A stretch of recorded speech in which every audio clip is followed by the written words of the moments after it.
So one of the things I like to do for rabbits' quality of life is give them cardboard boxes. It gives them a project because rabbits just kind of live to destroy. As you can see, Larkspur just got a new box. And so he can jump on top of it, he can tear it up. His cage door is very small, so he gets small boxes.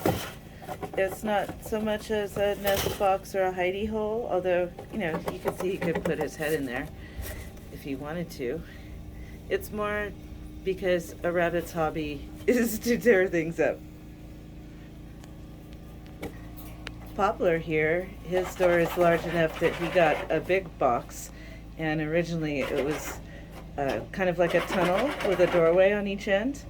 But as you can tell, he likes to tear it up, and then bucks also spray urine to spread their pheromones in their area.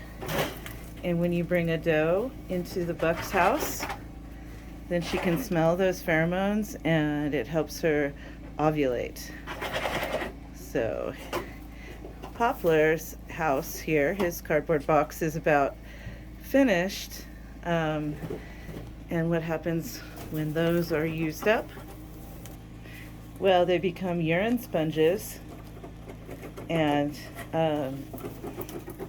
so they're on these wire-bottom cages, which there's some controversy on YouTube about using wire-bottomed cages. But having tried it both ways, indoors and outdoors, the wire bottom actually keeps the rabbit more clean and healthy. Otherwise, the copious urine stream it cools and it stinks, and they get a pneumonia respiratory problem. So these cardboard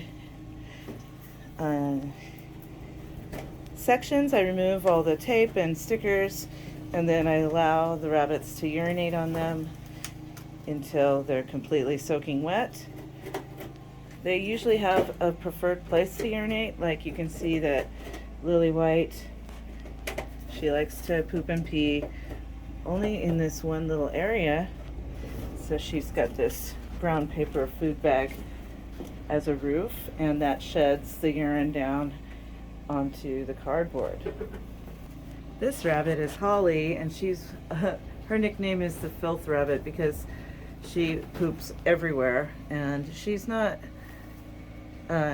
very picky about her hay. She only wants to eat the leaves off of the alfalfa, and so her poops are very dark and black.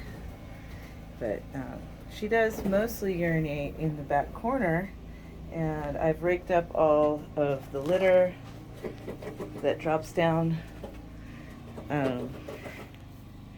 They do like to back up against a wall to pee, and so for spring cleaning we are going to be painting these walls so that it's easier, it keeps the urine from permeating like that. But now that I've raked everything up, I'm gonna do the same thing that I did with that metal roofing, the upstairs downstairs rabbits. There's Lady Lilac, and she always poops back there. Now, if that was on the ground, she'd have to deal with this where she lives. But with it just like how I showed you. Hi, big girl. Hi, sweetie. You want to say hi? What a good girl. It's much more simple for me to come in there with a scrub brush or the plastic rake or whatever I need, and sometimes my gloved hands, and clean that up. And the urine itself falls through instead of pooling where she hangs out. Ah, sweet girl.